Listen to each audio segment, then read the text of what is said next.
Top 5 300cc bikes dito sa Pilipinas.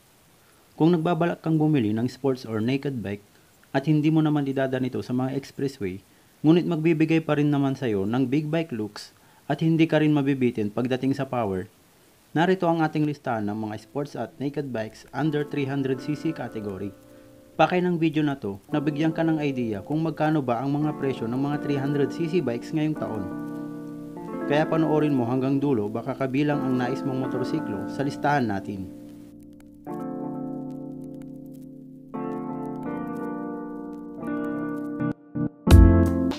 Paalala lamang po na ang mga babanggitin ko pong presyo ng mga motorsiklong ito ay nakadepende po sa dealers at locations nationwide. At ang mga motorsiklo sa ating listahan ay in no particular order. Simulan na natin. Una sa ating listahan ay ang CF Moto 300 SR na nagkakahalaga ng 196,000 pesos. In less than 200,000 pesos price range, ay magkakaroon ka na ng isang 300cc sports bike na kung titignan ang pormahan nito, ay mapapalingon talaga ang mga madadaanan mo sa kalsada.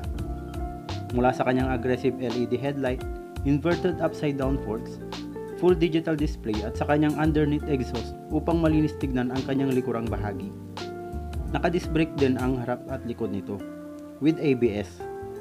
Kaya wala kang pangamba pagdating sa mga sudden brakes. Naka 17-inch alloy wheels, pinapatakbo ito ng 6-speed manual transmission, may timbang na 165 kg at may 12 liters fuel tank capacity.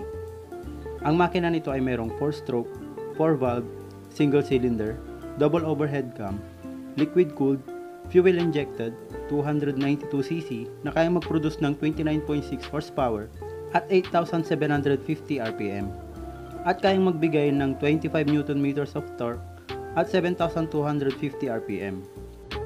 Meron din itong naked sports version at ito ang CF Moto 300 NK na nagkakahalaga ng 183,900 pesos. Same engine specs ng 300 SR ngunit mas mura ng bahagya ang kanyang presyo. Ang kaibahan lang nito ay ang kanyang LED headlight at high-rise handlebar na nagbibigay ng upright na riding position at mas relaxed na biyahe. Pangalawa ay ang TVS Apache 310RR na nagkakahalaga ng 230,000 pesos. Ilang taon na ring namayagpag ang Apache series ng TVS dito sa atin. Pinatunayan na rin ng TVS ang kalidad at tibay ng kanilang mga motorsiklo. Kaya naghain pa ang TVS ng kanilang 300cc sports bike upang maisabak sa mga competitors nito. Ang TVS Apache 310RR ay mayroong 4-stroke, 4-valve, single cylinder, liquid cooled, fuel injected, 312cc na kayang magbigay ng 34 PS at 9,700 rpm at maximum torque na 27 Nm at 7,700 rpm. Bukod sa magandang design at pormahan ng motorsiklong ito, jump pack din ang Apache 310RR ng mga high-tech features.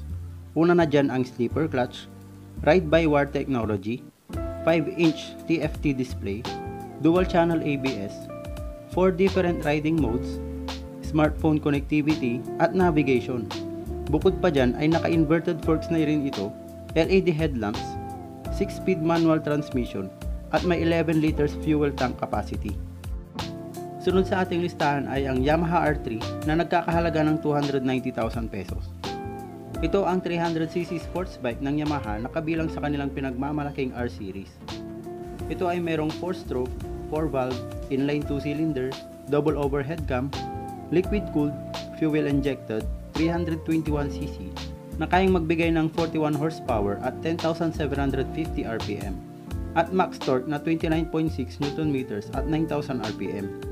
Sa lakas ng kanyang power output ay hindi ka nito bibitinin pagdating sa top speed sa tulong ng kanyang 6-speed manual transmission gearbox at pati na rin ng kanyang aerodynamic design. Equipped ito ng disc brake sa harap at likod with ABS, inverted upside down forks, full digital display, 17-inch alloy wheels, LED headlight, center air intake for good airflow while riding on high speed, timbang na 169 kg at may 14 liters fuel tank capacity.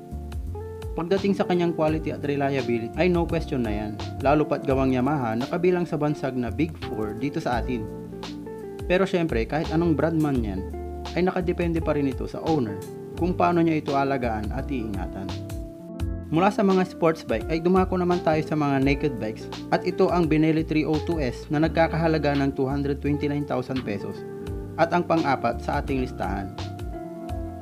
Ang Benelli Motorcycles ay isang Italian brand na kilala sa maraming bansa since 1911 at nabili ng Chinese company na Qianjiang Motorcycles noong taong 2005 para ipagpatuloy ang pagmamanufacture at mapanatili ang Italian DNA ng kanilang mga motorsiklo. Ito ay merong 4-stroke, 8-valve, inline 2-cylinder, double overhead cam, liquid-cooled, fuel-injected, 300cc engine na kayang magbigay ng 38 horsepower at 11,000 RPM at max torque na 25.6 Nm at 9,000 RPM. Ang nagpa-stand out sa bike na to ay ang kanyang exhaust sound na aakalain mong naka 3 or 4 cylinder sa kabila ng pagiging 2 cylinder lamang ng engine nito. Upright ang kanyang riding position, kaya asahan na rin ang relax at komportableng biyahe.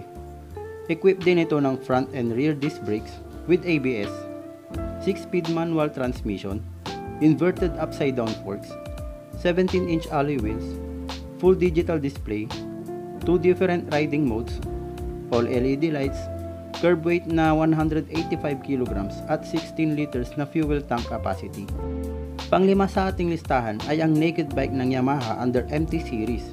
Ito ang Yamaha MT-03 na nagkakahalaga ng 285,000 pesos. Ito ang naked sport version ng Yamaha R3, kaya pagdating sa makina ay pareho lang sila ng specs.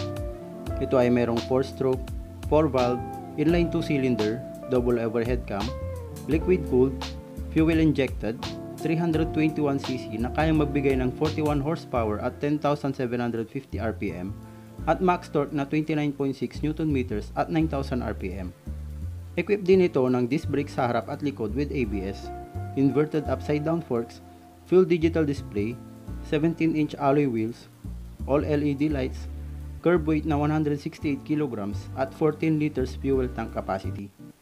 Ito naman ang mga kaibahan nito sa Yamaha R3. Una dyan ang kanyang upright riding position sa tulong ng kanyang aluminum tapered handlebar at ang kanyang LED headlamps with single projector lamps na futuristic tignan. Sana'y nakatulong ang topic natin ito tungkol sa mga available na 300cc bikes ngayong 2023. Kung may nais kang idagdag sa ating listahan ay i-comment mo na yan sa ibaba. Gayon din kung may suggestions ka para mas ma-improve ang mga ihahain kong topics para sa inyo.